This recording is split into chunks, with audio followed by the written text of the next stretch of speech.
Bonjour, nous sommes le mardi 13 février 2024 et le sujet sera Mayotte, ainsi que la fin du droit de sol. Mayotte, la fin du droit du sol choque la gauche et réjouit la droite et l'extrême droite. La réponse de Gérald Darmanin à la crise migratoire de l'île divise les opinions. Si à gauche l'annonce est perçue comme démagogique, la droite salue une décision attendue. Le constat est le même, mais les réponses sont différentes. Les oppositions ont réagi ce lundi 12 février à l'annonce de Gérald Darmanin de mettre fin au droit du sol à Mayotte, comme vous pouvez le voir dans notre vidéo en tête d'article. Mais elles sont divisées. Si la droite et l'extrême droite saluent une décision qui va dans le bon sens et qui devrait même être étendue, la gauche fustige une mesure démagogique qui ne permet pas de résoudre la crise migratoire sur l'île. C'est une bonne décision, estime Brice Hortefeux sur France Info. Appelons à étendre cette réflexion à l'ensemble des Outre-mer, en citant notamment le cas de la Guyane et de la Martinique. Faut-il y mettre fin sur l'ensemble du territoire national?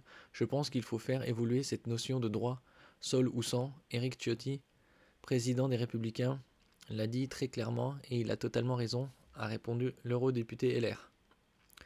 Une réponse qui ne diffère pas de celle de l'extrême droite. Jordan Bardella y voit un bon début. Je suis favorable à ce que le droit du sol ne soit pas supprimé uniquement à Mayotte, mais sur l'ensemble du territoire français, a plaidé sur France Info le président du RN, bien que la situation du 101e département n'ait rien à voir avec celle de l'Hexagone.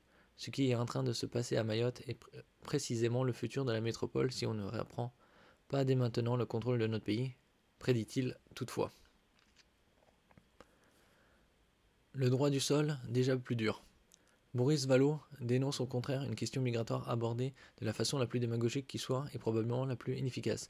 Le droit du sol est déjà dur à Mayotte plus dur à Mayotte que dans le reste du territoire français, a rappelé le président du groupe socialiste à l'Assemblée au micro de France Inter, et ça n'a pas produit les effets escomptés. Depuis 2018, pour qu'un enfant né à Mayotte soit français, il faut en effet que l'un de ses parents ait, au jour de sa naissance, été présent de manière régulière sur le territoire national depuis plus de 3 mois.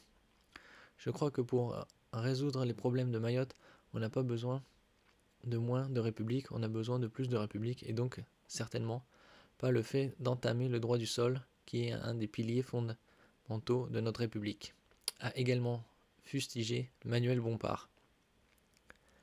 Le coordinateur de la France Insoumise a défendu d'autres solutions, comme l'investissement dans les services publics, la renégociation avec les Comores et l'accueil d'une partie des mineurs étrangers présents sur l'île dans l'Hexagone.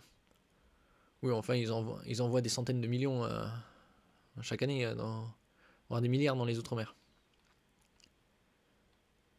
Il faut voir où finit l'argent et comment il est géré. Merci pour votre écoute. Vous pouvez mettre un j'aime, partager, et vous abonner à la chaîne. À la prochaine fois.